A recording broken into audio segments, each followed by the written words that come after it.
hopeless, keputusasaan, putus asa terhadap pengharapan. Kondisi seperti ini bisa dialami siapa saja, tidak terkecuali Daud, seorang tokoh iman yang sangat terkenal, yang menjadi renungan kita. Kita akan temukan kisah ini dalam catatan Alkitab 1 Samuel 21 ayat 1 sampai ayat 9. Latar belakang kisah ini menarik, oleh karena Daud memperoleh perlakuan yang tidak semestinya dia peroleh. Secara beruntun ada kurang lebih 6 kali upaya kerajaan untuk melenyapkan Daud, yang notabene kerajaan itu dipimpin oleh seorang raja yang namanya Saul, yang adalah juga ayah mertuanya. Daud tiba pada kesimpulan bahwa kerajaan ini tidak menginginkannya. Kemana? Jika menjadi seorang buronan kerajaan, dia harus lari kemana? Jika dia memilih untuk melarikan diri ke Bethlehem, itu akan bermasalah. Bukan sekedar membahayakan dirinya, tapi ini juga akan membahayakan anggota keluarganya, sanak saudaranya. Atau membuat pilihan yang lebih buruk, melarikan ke wilayah musuh. Dan ini tentunya tidak tepat. Daud memutuskan untuk tinggalkan kerajaan. Bahkan dia juga memutuskan untuk meninggalkan keluarganya. Boleh jadi dia memberikan ciuman yang terakhir kepada Mikal istrinya pada hari itu. Dan Mikal istrinya mengikhlaskan dia untuk menjadi seorang pelarian buronan dari kerajaan ayahnya. Daud memilih untuk lari ke kota kecil, kota Nob, kota yang berdekatan dengan Yerusalem. Jaraknya hanya kurang lebih 1,6 km. 1 Samuel 22 ayat 19. Kota ini disebut juga sebagai kota imam. Jadi Daud melarikan diri dalam keputusasaannya ke kota imam. Atau boleh dapat kita katakan saat ini adalah Daud melarikan diri ke gereja. Dia mengharapkan bahwa gereja akan memberikan dia perlindungan.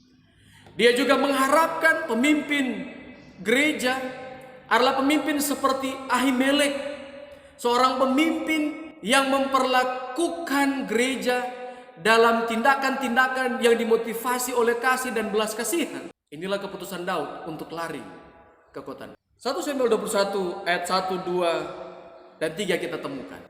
Pada waktu Daud tiba di kota Nob, Ahimelek menjemputnya.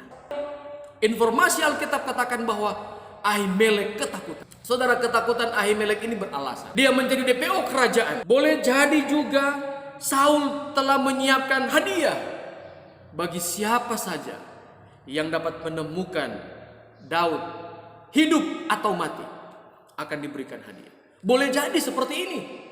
Dan wajar ketika Ahimelek takut menjemput, bertemu dengan, dan dia mengajukan sebuah pertanyaan retorika. Kenapa kau datang di sini? Kenapa kau sendiri?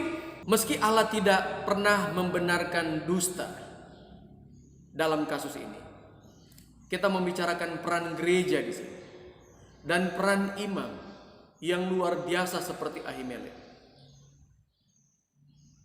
Sang imam akan menyiapkan sesuatu yang diperlukan seorang pelarian, dan ini sebuah pilihan yang tidak mudah. Daud langsung meminta sesuatu yang dia perlukan saat itu. Berikan saya roti. Berikan saya 5 roti. Dan ini pilihan yang tidak mudah. Jika dia berikan, ini adalah sebuah keputusan yang salah. Jika tidak berikan juga, ini sebuah pilihan yang salah. Saudara-saudara, pilihan Ahimelek bukan lagi antara putih dan hitam. Kita tidak tahu apakah pilihan ini benar. Apakah pilihan Ahimelek seorang imam ini menyalahi aturan, diterima Tuhan atau tidak? Tetapi Alkitab menyimpan informasi ini dengan jelas. Ribuan tahun kemudian Alkitab menjawab. Yesus sendiri memberikan dukungan yang kita bisa temukan dalam Matius pasalnya yang ke-12. Matius pasal 12 ayat 1 sampai 5. Kita boleh temukan juga sampai 6 dan 7 atau pasal itu. Dia menjawab kepada orang-orang Farisi waktu itu yang memarahi murid-muridnya memetik gandum pada hari Sabat. Apa yang Yesus kutip? Ayat 3 Yesus mengutip hal ini. Tidakkah kamu baca apa yang dilakukan Daud? Ketika dia lapar, ia masuk ke rumah Allah dan makan roti yang tidak boleh dia makan. Daud meminta pada Ahimelek, dan Ahimelek tahu bahwa yang ada padanya saat itu adalah roti. Tapi bukan roti biasa, bukan untuk orang seperti Daud. Ini dikhususkan untuk para imam. Tapi di sisi lain Ahimelek melihat dengan penuh belas kasihan bahwa Daud ini adalah seorang pelarian. Dia membutuhkan pertolongan, dia membutuhkan dukungan. Bahkan di ayat 6 dan 7 di Matius pasal 12, Yesus sampai katakan, yang kau kehendaki adalah belas kasihan.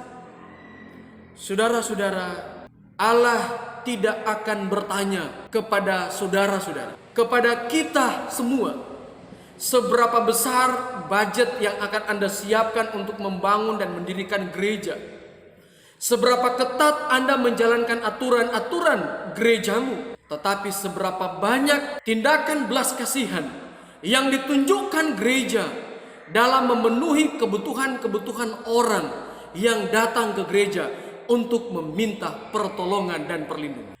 Eugene Peterson, seorang penulis buku dan sekaligus seorang pendeta, dia menuliskan bahwa gereja adalah tempat bagi orang berdosa seperti saya dan Anda, juga seperti Daud yang membutuhkan roti dan pedang sebagai kekuatan hari ini dan senjata untuk mengalahkan musuh.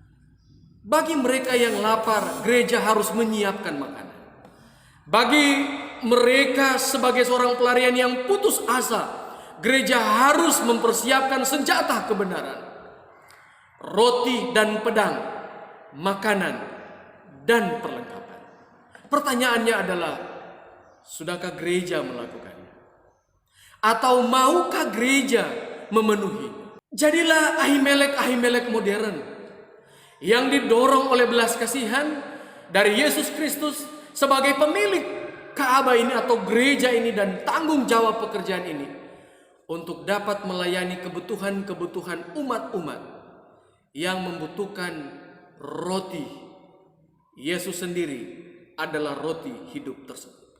Dan ini harus disiapkan oleh gereja, mempertemukan orang-orang seperti ini dengan Yesus, dan Yesus akan memenuhi mereka dengan kedamaian, sukacita, dan pengharapan di tengah-tengah keputusasaan.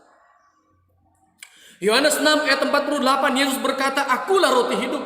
Yohanes 20 ayat 22, Yesus katakan, terimalah Roh Kudus.